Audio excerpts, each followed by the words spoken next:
morning, tubers and tubettes. My name is David, and I live up in Northern California. And today, I've got a pretty busy pool appointment day. We have a lead that came in from a place called Colusa. And from my house, it's about an hour and 40 minutes, let's say, an hour and 40 minutes. And when I first saw it, I was like, oh my God, that's a long ways. And I didn't even really want to talk to the lead at first. The owner said, go ahead and put $500 in there for yourself for the mileage. But that's easy to say that, because what that means is I put $500 into the bid, so it raises my bid by $500. And then if I sell it and when we dig it, then I would get the $500. So it's not really helping me out at all with the drive up there, but I think I may do that anyway. So I talked to the guy. He's a general contractor, an older guy, was thinking about a fiberglass pool. And I think I kind of got him converted over to thinking about gunite. And he seemed like such a nice guy that I said, hey, I don't have anything going on. I didn't, in the morning. So I could come up there and take a look at it. What I'm planning on doing, though, is to go up there and to do the measuring, do the design, and then maybe even price it out. That would save me another trip up there. But sometimes that takes longer depending on where, how complex it is. He tells me it's pretty simple, pretty small pool, so it might be easy to do that. And then I had an appointment last Thursday, and the people didn't show up.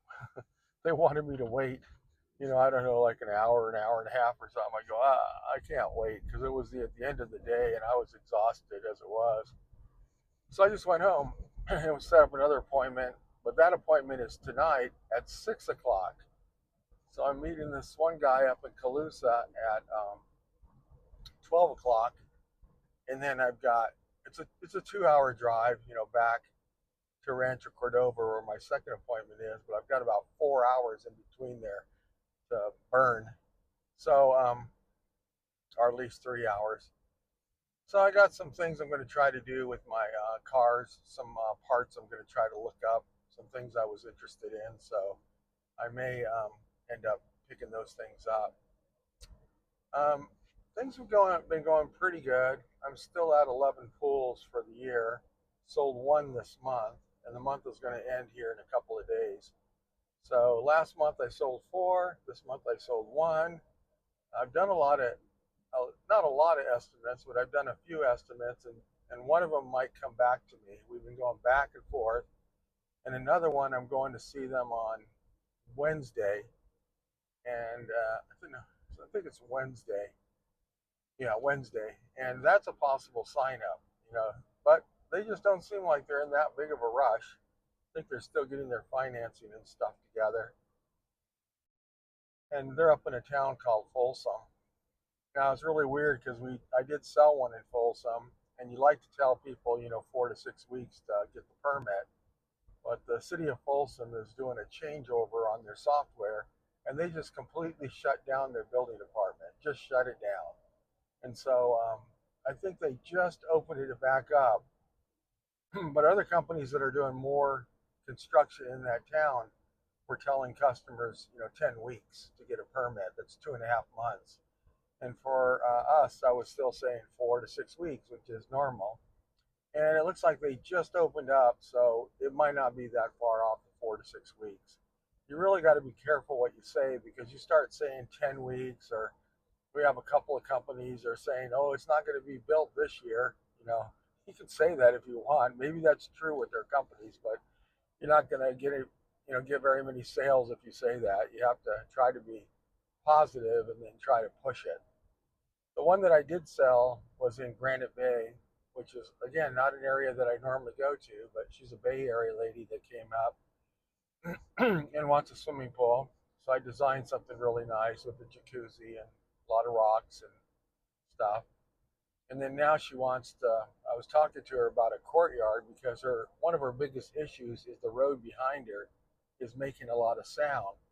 So we're trying to make the backyard um, less uh, transmitting of sound, by looking at Italian cypress, for a wind and sound break, building up mounding around the back of the pool. But then when I talked to her, she was saying she can't hardly sleep. She has to wear earplugs that have like white noise because the road noise drives her nuts. So I said, well, maybe you could just build a courtyard right outside your master bedroom where the two windows are. She's like, oh, that would be pretty cool. I go, because right now, somebody could just walk up to your window and be looking inside your window. And I don't think she ever thought about it till I brought it up.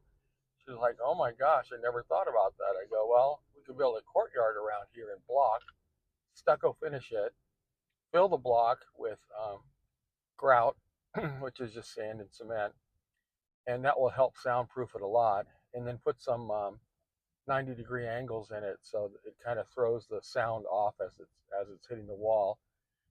Then on the inside, we could have a little bit of like an electrical outlet and a hose bib so that she'd be able to mount a fountain on the inside of that wall. And then it'd have a big gate on it with thick door on it, kind of going opposite the direction of the sound. So it doesn't have to be, super big, but that could go on one side so you have access to this courtyard. And then she liked it so much, I said, well, we could build it. It's not a problem.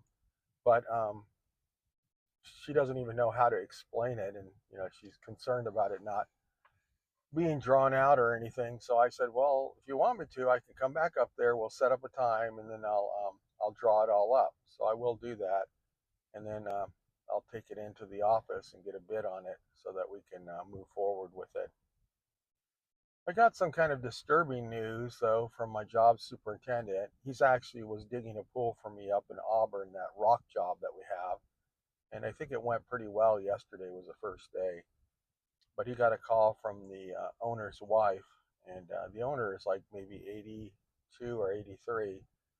And I guess he's having really big mobility problems. He was in the hospital all weekend and just very, very weak, and to the point that he can't tie his shoes.